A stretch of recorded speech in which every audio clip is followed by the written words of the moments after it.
Hi, this is OrgoChemSimplified, and today we're doing an epoxide problem, and this is a mechanism problem. So we have these two reagents, and it's in acidic conditions, and we're asked how do we get from here to there. So the first thing we know is that this is acidic conditions, so we have to protonate something, right?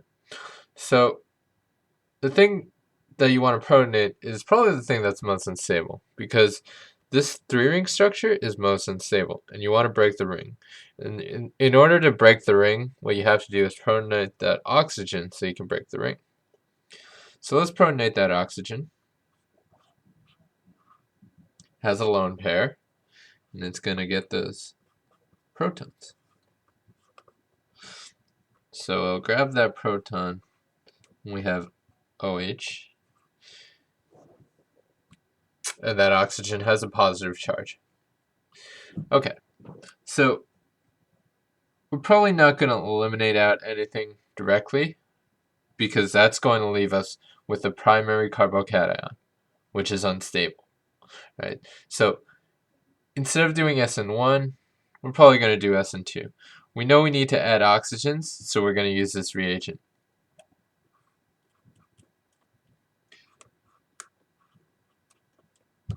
Okay, and we're going to take the lone pair from one of the oxygens, and we're going to attack this carbon so that we can open the ring. Okay? That's going to leave us with, well, how many carbons are bonded to this? 1, 2 carbons, and then that oxygen, right? So we have an oxygen in the middle, that's this oxygen. I'm going to put the proton down. We're going to have 2 carbons, and then the OH. And here is going to remain the same, 2 carbons, and then OH. Right? And don't forget your charges. There's a positive charge on that oxygen.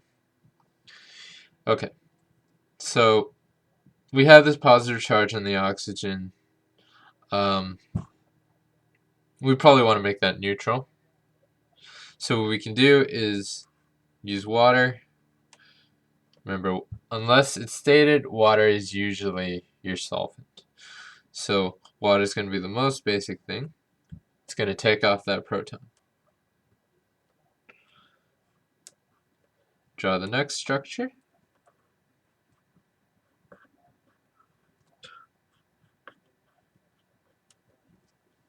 Okay. Excuse me. Now that we have the structure, we have 1, 2, 3 oxygens.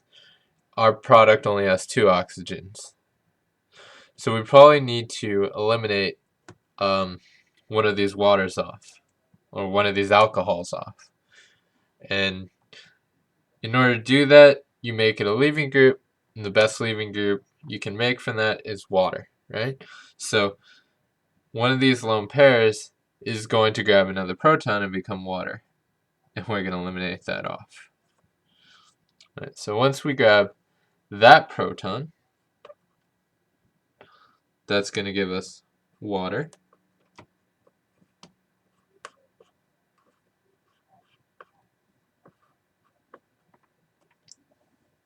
And again, it's not going to eliminate off by itself. Why? Well, let's think about it. Sorry. Why is it not going to eliminate off by itself? Because if we eliminate it through an E1 mechanism, it's going to give us a primary carbocation, or SN1, sorry. If we eliminate it through an SN1 mechanism, it's going to leave us a primary carbocation, which is unstable because there's no hyperconjugation or sigma donation, right?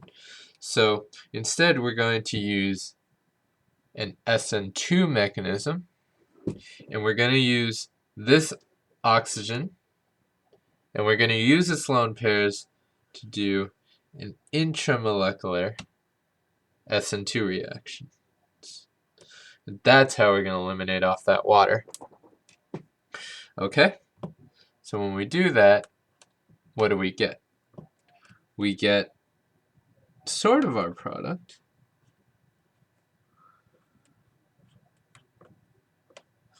But we have this proton here, right? Now let's check that that's the correct structure, right? How many carbons are between the two oxygens? 1, 2 here and 1, 2 here. 2 carbons here, 2 carbons here. And this proton is still there, right? So all we have to do to get to our product is use water, like we did earlier.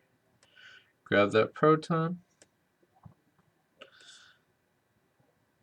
and oxygen will take those electrons. And that's going to give us our product.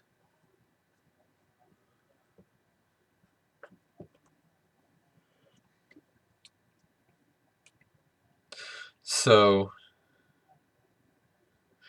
first we figured out which is the most acidic compound, which of these two.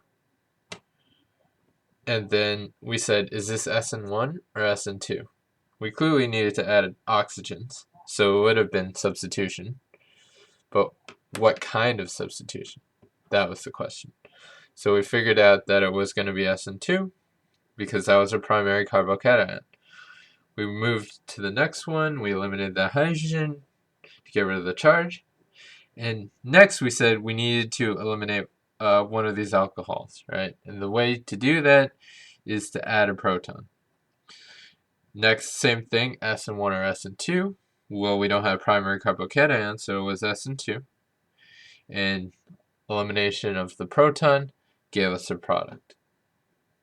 So, like I want to emphasize in all of the videos, pay attention to not the particular details and not in terms of memorizing everything, but how did we work through it? And what were the techniques we used to work through these mechanisms? So what we did was we paid attention to what kind of compounds each of them are. How do they react with each other? And then we worked through each of the steps, figuring out which one was most likely to happen, which of the steps gave us the most stable intermediate. And that's kind of how you want to approach mechanism problems. So hopefully that helped you think analytically through an organic chemistry problem. And if you like what you saw, like this video. If you have questions, feel free to comment. I'll try to get to you. And feel free to watch our other videos if you felt like they were helpful. Thanks for watching.